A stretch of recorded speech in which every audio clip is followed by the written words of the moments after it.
上集講到情緒問題係嚟自錯誤連結，今集講嘅係你一個人生活正常，甚至過得唔錯嘅人，事業又順利，有錢賺，有伴侶，點解都會有啲叫空虛啊、焦慮啊、患得患失嘅呢？因為呢，分別心同埋動性呢係一切痛苦嘅根源，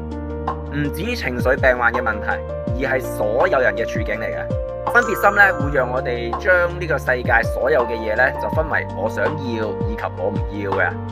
咁動性咧就會不斷咁樣推動我哋去追求找緊或者去逃避。咁問題嚟啦，但係一切都會消散噶嘛，人係會走嘅，感情係會變嘅，事業會有起伏，月亮係會有圓有缺嘅。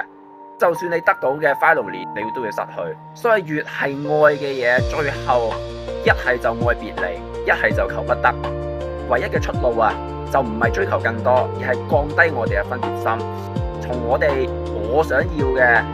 走向一個叫做我為世界做啲乜嘢，消除呢個自我同執着咧，先係根本。咁具體例子，同一件事咧係有兩個動機嘅。以我為例，我嘅志向咧就係想香港能夠做到全民催眠，全香港人都識得催眠。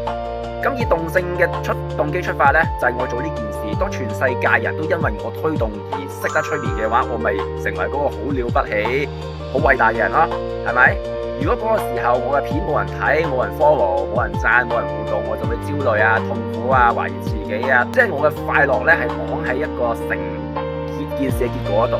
但係如果咧我用越性嘅動機出發做呢件事咧，我嘅志向係純粹就係想造福呢個人啊，想將呢個知識帶開去啊，讓更多受緊精神病患嘅人不藥而癒啊，咁樣咧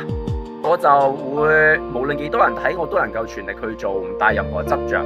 無論結果如何，我唔會痛苦噶，因為呢個價值唔會捆綁喺我個人身上啊嘛。咁所以咧，同一個人同一件事，動機唔同咧，成個人生嘅重量咧係可以唔一樣。分別心咧會帶嚟呢個執着，而執着 finally 都係帶嚟痛苦噶啦。而越性咧無私就會帶嚟呢個自由，或者心靈上嘅自由，甚至個人都會自由嘅。呢個唔係放棄，而係真正嘅解脫。仲有咧，我有內容寫咗喺 caption 嗰度，亦都有條問題係問大家嘅，希望大家可以睇睇。